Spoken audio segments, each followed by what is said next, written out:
Bismillahirrahmanirrahim. Assalamualaikum warahmatullahi wabarakatuh. Kelana Yuda Channel mempersembahkan cerita surat Pedut Tiga Teman Dauhan episode yang ke-8. Selamat mendengarkan. Di saat orang yang bernama Kasno bermaksud menyalakan perapian, tiba-tiba saja dari bawah rimbunan pohon yang tumbuh di halaman Banjar terdengar suara yang sedikit lantang. Hei, Kasno, bukankah itu Nanong? Jangan kau nyalakan api itu dan tidak usah kalian lanjutkan niatmu untuk memasak apapun yang ingin kalian masak. Aku khawatir kalian justru tidak akan sempat untuk menyampai apa yang telah kalian masak. Saat suara itu berhenti dan terdiam, namun tak lama kemudian kembali terdengar suara yang memecahkan senyuman malam. Dan untuk Ki Jagabaya, ada pesan yang harus kau sampaikan kepada Ki Demang saat ini juga. Ki Kasno terkejut mendengar suara yang datang dari sumber yang belum diketahuinya. Sementara Ki Jagabaya yang hanya sekedar berbaring ternyata juga mendengar jelas suara itu, meskipun Ki Jagabaya juga belum mengetahui dengan pasti arah dari mana suara itu berasal. Dengan cekatan, Ki Jagabaya telah loncat turun dari Banjar sambil menjinjing tombak pusakanya. Ki Jagabaya mendekat ke arah Ki Kasno. Beberapa orang yang ada di Banjar telah ikut turun dan mendekat ke arah Ki Kasno dan Ki Jagabaya, terkecuali dua orang yang nampaknya telah tertidur lelap di atas Banjar. Tidak berselang lama, kemudian dari dalam keremangan cahaya lampu yang sinarnya tidak sepenuhnya menjangkau ke sekeliling halaman Banjar, terlihatlah tiga bayangan keluar dari bawah rerumpunan pohon yang tumbuh di samping Banjar. Ketiga bayangan tersebut terlihat bergerak dan berjalan mendekat ke arah keberadaan Ki Jagabaya dan para perunda berdiri. Dan ketika semakin berjalan keluar dari bayang-bayang rimbunan pohon, mulai dapat terlihat dengan jelas ketika sosok orang tersebut. Ketiganya telah berhenti beberapa langkah di hadapan Ki Jagabaya dan para perunda. Dengan tawanya yang tertahan, terdengar salah satu dari ketiga orang itu berkata, "Maafkan kalau kedatanganku dan dua tanganku ini telah mengejutkan kalian semua." Sambil memandang ke arah Ki Jagabaya, orang itu kembali meneruskan perkataannya. "Seperti yang telah aku katakan, ada pesan yang harus Ki Jagabaya sampaikan kepada Ki Demang," berkata salah seorang dari ketiga orang tersebut. Dan sebelum Ki Jagabaya sempat menanggapinya, ternyata orang itu telah menyambung kembali perkataannya. "Sampaikan kepada Ki Demang, aku memerlukan kehadirannya saat ini juga untuk menemuiku di tempat ini. Atau kalau Ki Jagabaya keberatan, Ki Jagabaya dapat memerintahkan salah satu dari perunda untuk mengantarku ke rumah Ki Demang. Biarlah aku sendiri yang akan mengetuk rumah Ki Demang." Ki Jagabaya hanya terdiam. Dipandangnya dengan tajam ketiga orang yang berdiri di hadapannya. Setelah Ki Jagabaya memastikan bahwa ia tidak mengenal satupun dari ketiganya, terdengar Ki Jagabaya berkata dengan singkat, "Siapa kalian?" "Siapa kami bertiga tidak penting bagi Ki Jagabaya, karena keperluanku tidak ada kaitannya dengan Ki Jagabaya," berkata salah satu dari ketiga orang tersebut. Ki Jagabaya tidak senang mendengar jawaban dari orang yang baru datang tersebut. Namun Ki Jagabaya masih berusaha menanggapi dengan wajar.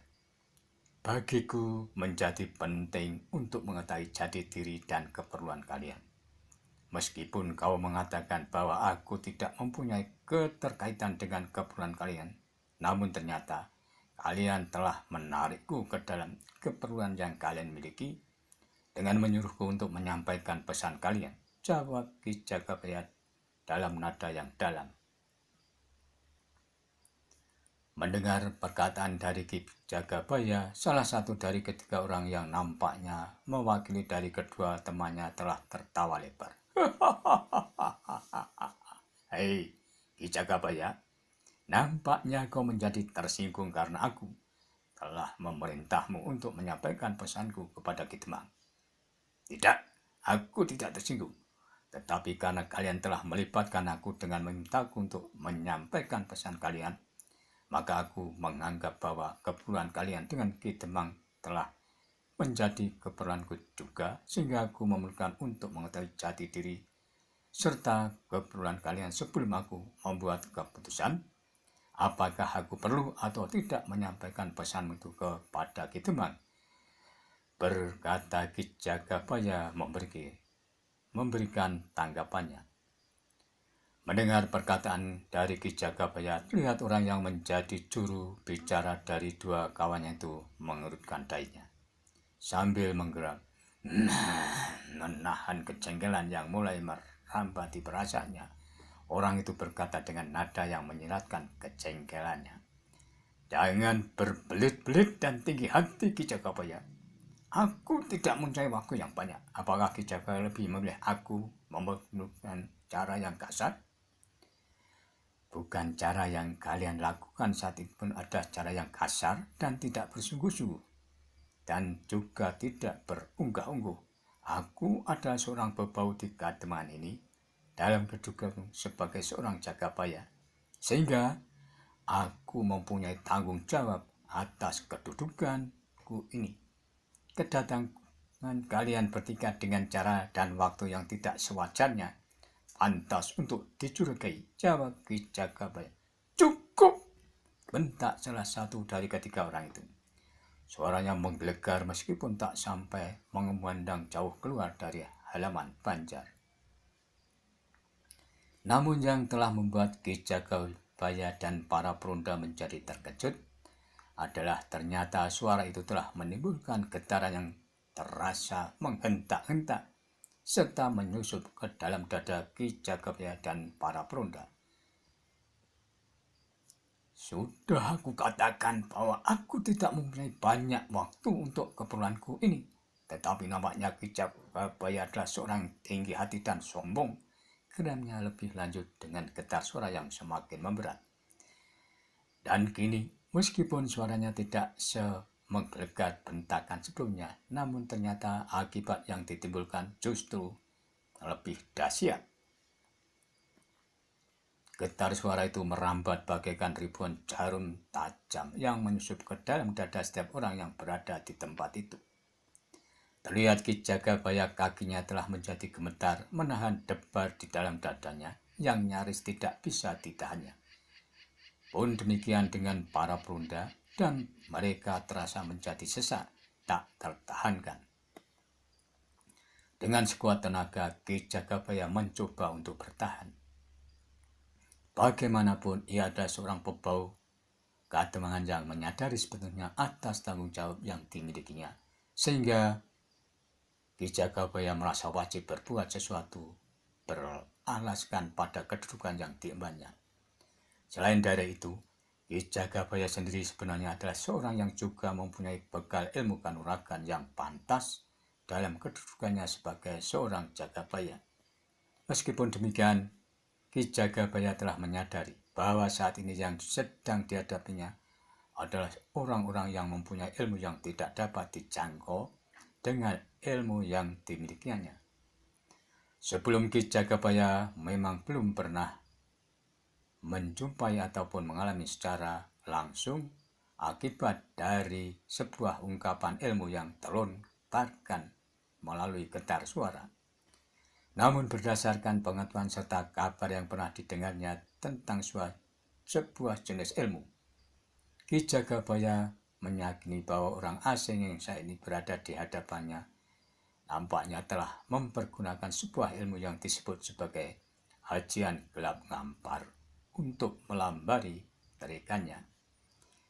Inikah yang disebut sebagai hajian gelap ngampar, desis Ki Jagabaya di dalam hatinya.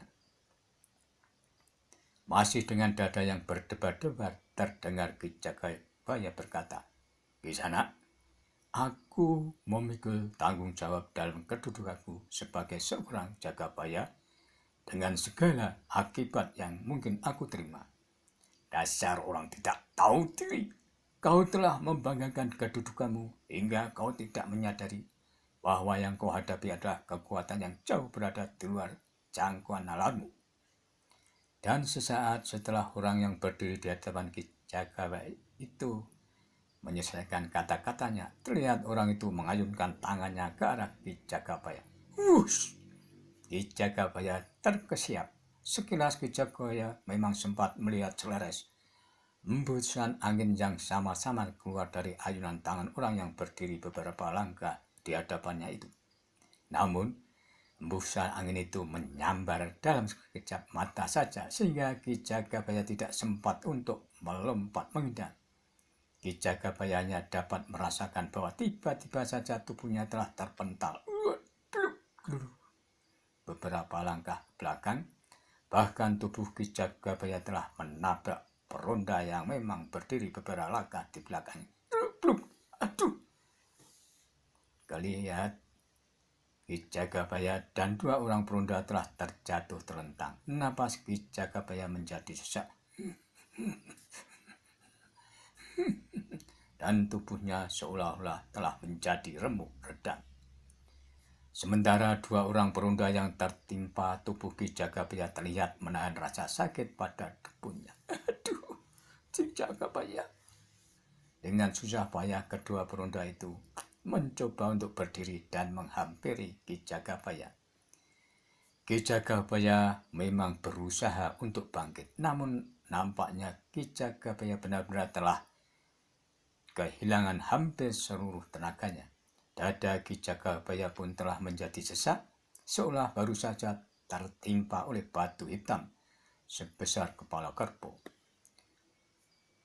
Aku masih berbelas kasihan kepadamu, Ki Jagabaya, sehingga aku tidak mengarahkan langsung ilmuku ke tubuhmu. Kalau aku kehendaki tanpa bergeser setapak pun, aku dapat dengan mudahnya menghancurkan lumatkan tubuhmu. Untuk saat orang itu menghentikan kata-katanya, lalu dipandangnya Ki Jagabaya serta para peronda yang ada di hadapannya. Dan saat kemudian terdengar orang itu melanjutkan kata-katanya kembali. Kali ini aku tidak ingin mengulangi perintahku. Salah satu dari kalian pergi dan panggillah Ki Temang untuk datang menemuiku. Atau barangkali kalian lebih memilih aku bunuh semuanya, meskipun pada akhirnya aku harus mencari sendiri rumah Ki Temang, bentak orang yang sambil matanya menatap ke arah peronda yang masih berdiri di tempatnya. Para peronda yang masih berdiri dengan kaki gemetar telah menoleh ke arah Ki Jagabaya, seolah meminta pertimbangan. Dan Ki Jagabaya pun telah menganggukkan kepalanya sambil berdesir. Pergilah. Biar aku saja yang pergi ke rumah Ki Temang, berkata salah satu dari peronda itu. Aku akan mengawani. Kita akan pergi berdua ke rumah Ki Temang, setelah kawannya yang lain. Cepatlah. Nafsu Ki Jagabaya dan kawan kamu tergantung atas usahamu untuk memanggil Ki Temang, bentak salah satu dari ketiga orang tersebut. Meskipun dengan tubuh yang gemetar, dua orang peronda akhirnya telah melangkahkan kakinya menuju rumah Ki Temang. Jarak rumah Ki Temang dengan Banjar Padukuhan memanglah tidak terlalu jauh, sehingga tidak lama kemudian dari pintu regol terlihat dua orang berjalan memasuki halaman Banjar Pademangan Dahuan. Demikianlah episode ke-8, dan nantikanlah episode selanjutnya. Namun bila mana ada yang berkenan, subscribe, like, dan berkomentar, dipersilahkan. Terima kasih, sampai jumpa.